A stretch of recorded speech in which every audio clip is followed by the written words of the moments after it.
po jako akawuwo. Nga ebula myezi bwezi okutuuka kulonda kwa bonna okw'omwaka 2021 ebibiina by'obufuzi eby'enjawulo biri mu kaseera kakutuula bufoofofo okulaba wamu n'okulonda kwani ayinza okubakwatira bendera mu bifo eby'enjawulo.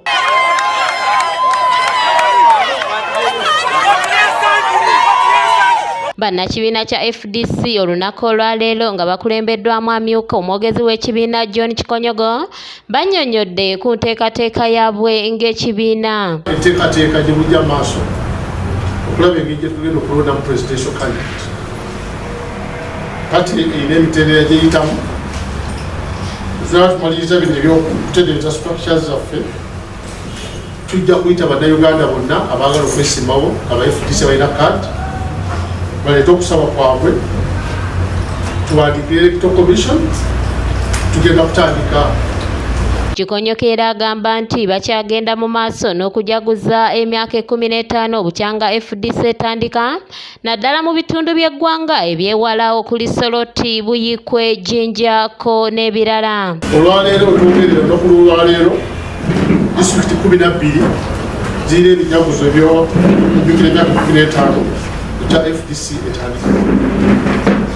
Disitulikiti zino ye Buyikwe, Jinja, Iganga, Bugiri, Namutumba, Ngola.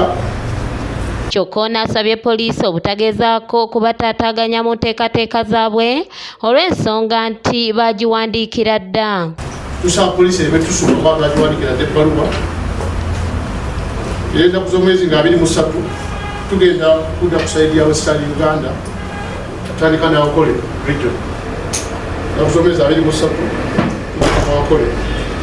Bana FDC ng'ekibiina bagamba era baliko n'emisango gye baloopa egiri mu kkooti we basinzidde ne basaba kkooti okusala emisango gino ng'obudde tebunnayita.